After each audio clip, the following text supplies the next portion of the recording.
반갑습니다. 자, 오늘은 사도신경 7번째 승천하신 예수님. 예수님의 행적 중에 탄생, 고난, 죽음, 장사, 이게 낮아지심, 비하라고 했고, 또 높아지시면 부활, 승천, 하나님 우편에 앉으심, 재림, 이렇게 있는데, 오늘은 승천과 하나님 우편에 앉으심, 이 부분을 함께 배워보도록 합시다.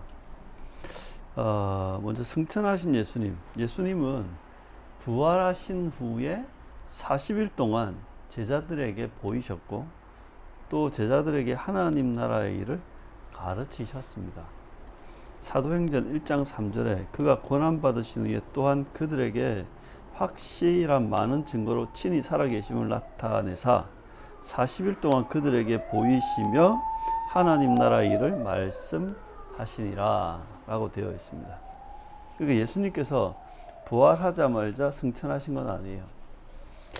예수님은 부활하신 후 40일째 되는 날 감람산, 그러니까 예루살렘 동쪽 편산이죠.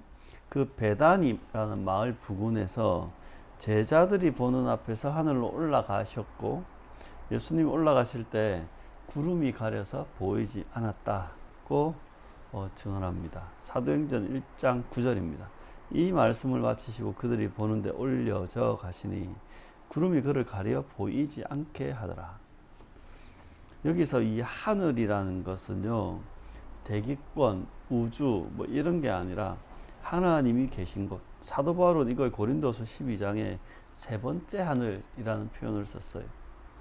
그리고 사도행전에 예수님의 승천 때 구름 가운데 구름이 이렇게 가려져서 보이지 않았다는 것은, 이 구름이라는 것은 원래 성경에 보면 하나님의 임재와 영광 속에 영광의 상징입니다. 그래서 하나님의 임재와 영광 속에 승천하셨다는 걸 이야기하죠. 그래서 하나님의 임재, 영광을 이야기할 때 구름이 등장하고 연기가 등장하는 겁니다. 그렇게 예수님은 40일째 되는 날 승천하셨다. 그럼 예수님의 승천이 우리 신자에게 주는 유익이 뭐냐?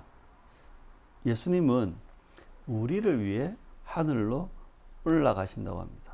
요한복음 14장 2절에 3절에 보면 내 아버지 집에 거할 곳이 많도다. 그렇지 않으면 너희에게 일렀으리라.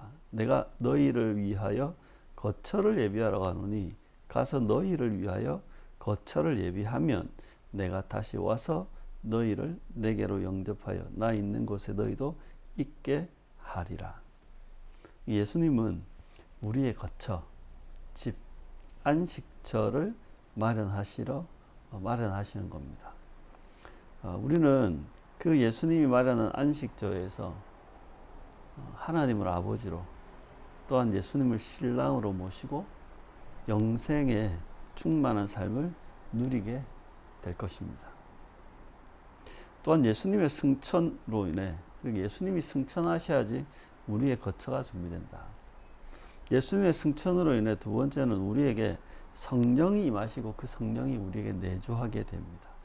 요한복음 14장 16절에는 내가 아버지께 구하겠으니 그가 또 다른 보혜사를 너희에게 주사 영원토록 너희와 함께 있게 하리니 라고 합니다.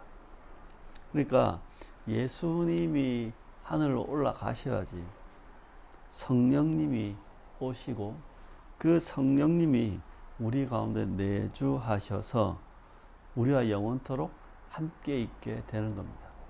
지금은 그 성령님이 우리 가운데 계시고 함께 하시는 시대이죠. 그래서 이 예수님의 승천으로 말미암아 우리 신자들의 관심은 이제 예수님이 계신 하늘로 향하게 됩니다. 이 땅에서만 집중해서 사는 게 아니라, 이 땅을 목표로 사는 것이 아니라 하늘을 바라보며 살게 된다. 그게 우리가 예수님에게 초점을 맞추고 살아가는 이 신자들의 삶에 예수님이 어디에 계신가, 그것들이 우리 인생의 어떤 커다란 방향을 설정해 주는 겁니다. 자, 이제는 하나님 우편에 앉으신 예수님. 예수님은 하늘에 올라가셨는데 그냥 올라가가지고 끝이냐 그게 아니라 예수님은 하늘에 오르신 예수님은 하나님 우편에 앉으셨습니다. 마가복음 16장 19절에 보면 주 예수께서 말씀을 마치신 후에 하늘로 올려지사 하나님 우편에 앉으시니라. 그러니까 예수님은 하나님 우편에 앉으신 겁니다. 예수님은 구약의 예언대로 하나님 우편에 앉으셨습니다. 시편 110편 1절에 이렇게 되어 있습니다. 여호와께서 내 주에게 말씀하시기를 내가 내 원수들로 내 발판이 되게 하기까지 너는 내 오른쪽에 앉아 있으라 하셨도다. 또한 예수님이 말씀하신 대로 하나님 우편에 앉으신 겁니다. 마태복음 26장 64절에는 예수께서 이르시되 내가 말하였느니라. 그러나 내가 너희에게 이르노니 이후에 인자가 권능의 우편에 앉아 있는 것과 하늘 구름을 타고 오는 것을 너희가 보리라 하시니. 예수님은 예수님의 죽음 이후 부활 이후 승천 이후 하나님의 우편에 앉아 계심, 그리고 재림까지 제자들에게 미리 말씀하셨던 겁니다. 그러면 이 예수님이 하나님 우편에 앉으셨다는 게 도대체 뭔가? 이것은 하나님이 통치하는 영광의 자리에 예수님이 참여하셨다는 것을 의미합니다. 그러니까 하나님의 우편이라는 표현은 하나님의 권능과 명예와 영광의 자리를 의미합니다. 네. 그리고 그 예수님이 하늘과 땅의 모든 권세를 하나님 아버지께 위임받아서 이제 교회와 세상을 통치하시는 겁니다. 마태복음 28장 18절에 예수께서 나와 말씀하여 이르시되 하늘과 땅의 모든 권세를 내게 주셨으니 라고 합니다. 그러니까 하늘과 땅의 모든 권세를 받으신 왕이신 예수님, 그 예수님이 교회와 온 세상에 대한 통치권을 행사하고 다스리신다는 겁니다. 그럼 이제 하나님 우편에 예수님이 앉으셨어요. 그럼 이제 좀 더 구체적으로 이 하나님 우편에 앉으신 예수님이 무슨 일을 하실까? 우리가 예수님을 그리스도라고 하고, 그 그리스도는 대제사장, 선지자, 왕의 직무를 감당하셨죠. 예수님은 대제사장으로서 우리를 위해 중보하십니다. 하나님의 우편에서. 로마서 8장 34절은 이렇게 이야기합니다. 누가 정죄하리요? 죽으실 뿐 아니라 다시 살아나신 이는 그리스도 예수시니 그는 하나님 우편에 계신 자요 우리를 위하여 간구하시는 자신이라. 히브리서 8장 1절은 이렇게 이야기해요. 지금 우리가 하는 말의 요점은 이러한 대제사장이 우리에게 있다는 것이라. 그는 하늘에서 지금 그 크신 이의 보좌 우편에 앉으셨으니. 히브리서 7장 25절을 이어보면 그러므로 자기를 힘입어 하나님께 나아가는 자들을 온전히 구원하실 수 있으니 이는 그가 항상 살아계셔서 그들을 위하여 간구하심이라. 그러니까 예수님은 하나님 우편에서 대제사장으로 우리를 위해 간구하고 중보하고 계신다. 또한 예수님은 선지자로서 성령을 통해 하나님의 말씀과 진리를 교회에 가르치십니다. 예수님은 성령님을 우리에게 보내주셨죠. 그리고 그 예수님은 성령님을 통해 하나님의 말씀, 그 진리의 말씀을 우리에게 가르치십니다. 예수님은 교회 안에 또한 교사와 목사를 세워서 말씀을 가르치시고 이 예수님이 보내신 성령님의 사역을 통해 사역자를 세우시고 말씀을 전하게 하고 말씀을 깨닫게 하는 겁니다. 그러니까 그 말씀의 선지자로서 예수님은 하나님 보좌 우편에서 성령을 통해 우리들에게 지금도 그 진리의 말씀을 가르치고 계신다. 또한 예수님은 왕으로서 하나님 우편에 교회와 세상을 통치하고 계십니다. 하늘과 땅의 모든 권세를 받으신 예수님은 교회를 보호하고 다스리고 계십니다. 교회와 성도를 지키고 보호하고 인도하시며 성령을 통해 말씀으로 교회를 다스리시고 성령을 통해 교회의 선한 역사가 일어나게 하시는 겁니다. 그게 예수님이 이 교회를 보호하고 다스리시는 일을 지금 하고 계신다는 겁니다. 또한 예수님은 이 온 세상의 왕으로 온 세상, 심지어 어둠의 영역까지도 다스리신다는 겁니다. 예수님은 세상의 왕으로 이 세상을 보존하고 섭리하시며 또한 통치하고 심판하십니다. 그렇게 예수님은 하나님 우편에 앉으셔서 그냥 가만히 쉬는 게 아니고 대제사장으로 선지자로 또한 왕으로 지금도 우리를 위해 이 온 세상을 위해 일하고 계신다. 그리고 이제 마지막 부분인데요. 하나님 우편에 앉으신 이 예수님의 통치, 이것을 믿는다면 이것에 합당한 신자의 삶은 무언가? 예수님의 승천과 하나님 우편에 앉으심을 믿는다면 그 믿음의 고백에 합당한 삶은 어떤 것이고 그 믿음이 가져오는 삶의 변화는 도대체 무엇인가? 먼저 그리스도를 생각하면서 하늘의 것에 더 많은 관심을 기울여야 하겠습니다. 골로새서 3장 1절에서 2절에 보면 그러므로 너희가 그리스도와 함께 다시 살리심을 받았으면 위의 것을 찾으라. 거기는 그리스도께서 하나님 우편에 앉아 계시느니라. 위의 것을 생각하고 땅의 것을 생각하지 말라.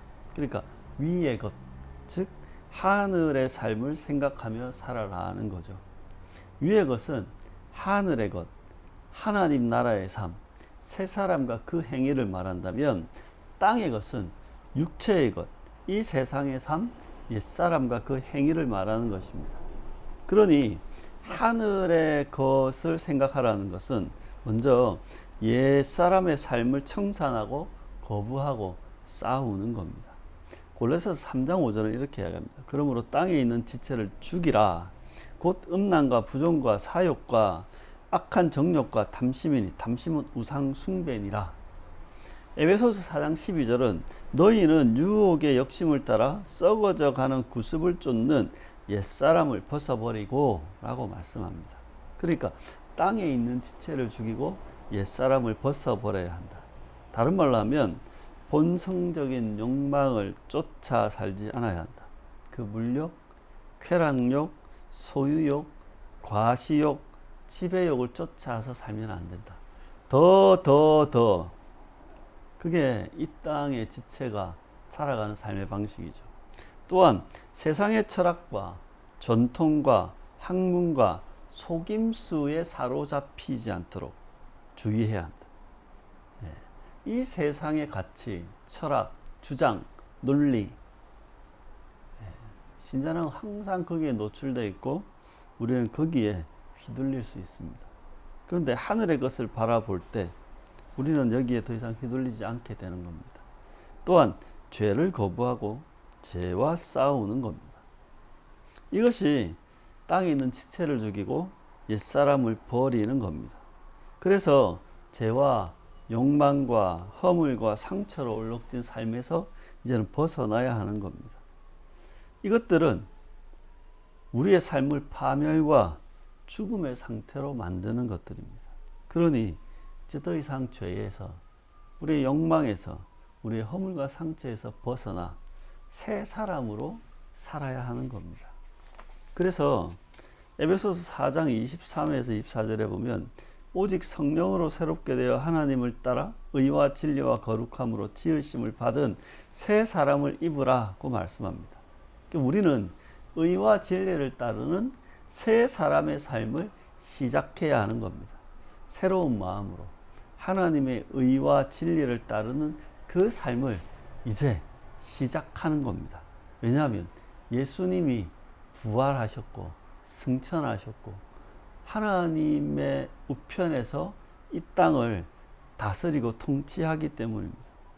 하나님 나라의 가치와 질서와 방법을 이제 찾고 그것들을 살아야 하는 것이 바로 새 사람의 삶을 시작하는 것입니다. 그래서 이제는 새 사람의 새로운 삶을 추구하며 살아야 하는 겁니다. 특히 골로새서 3장은 이것들에 대해서 우리들에게 아주 중요하게 자세하게 말씀합니다. 골로새 3장 10절은 이렇게 이야기합니다. 새 사람을 입었으니 이는 자기를 창조하신 이의 형상을 따라 지식에까지 새롭게 하심을 입은 자니라. 그래서 이 3장 10절 이후의 말씀은 우리에게 새로운 삶을 이렇게 이야기합니다. 긍휼, 자비, 겸손, 그리고 온유와 오래 참음을 입으라. 불만이 있어도 서로 용납하고 피차 용서하라. 모든 것 위에 사랑을 더하라. 그리고 그리스도의 평강이 너희 마음을 주장하게 하라. 감사하는 자가 되고 말씀의 지혜로 피차 권면하라. 그리고 감사하는 마음으로 하나님을 찬양하고 말이나 일이나 무엇을 하든지 주 예수님의 이름으로 하며 예수님으로 인해 하나님께 감사하며 살라. 이것이 하늘의 것을 바라보는 새 사람의 새로운 삶인 것입니다. 그리고 이어지는 이 골로새서의 말씀은 일상을 거룩하게 살아야 함을 알려줍니다. 그게 새 사람의 새로운 삶입니다. 먼저 가정생활입니다. 아내들은 남편에게 복종해야 되죠. 이것이 주 안에서 마땅합니다. 남편은 아내를 사랑하며 괴롭히지 말아야 합니다. 그렇게 부부관계를 성실하게 아름답게 하는 것이 새 사람의 삶입니다. 또한 부모 자녀와의 관계도 있습니다. 자녀들은 모든 일에 부모에게 순종하고 부모들은 자녀들을 노엽게 하지 말고 낙심시키지 말아야 합니다. 이것이 새 사람의 삶입니다. 이제 마지막으로 종들은 이제 직장 생활이죠. 종들은 윗사람에게 순종하고 모든 일을 성실한 마음으로 하는 겁니다. 그리고 상전들은 아랫사람을 의롭고 공평하게 대하는 것. 여러분, 그렇게 새 사람의 삶은 우리의 성품과 관계와 인격과 그리고 우리의 일상 가운데 시작되고 추구되는 것입니다. 사랑하는 성도 여러분, 예수님이 승천하셨고 예수님은 하나님 우편에 앉아 계십니다. 그렇다면 우리도 이 땅의 삶이 아니라 하늘의 삶을 우리는 생각해야 하고 추구해야 하는 겁니다. 그리고 그 하늘의 삶을 우리가 살아가는 이 일상의 터전 위에 가지고 와서 사는 것, 그게 바로 새 사람의 새로운 삶입니다. 그 부활하신 예수님, 승천하신 예수님, 하나님 오른편에 앉으셔서 이 세상과 교회를 다스리고 통치하시는 그 예수님을 믿는 믿음으로 옛사람을 버리고 새 사람의 삶을 살아가는 여러분 되시기 진심으로 축원합니다.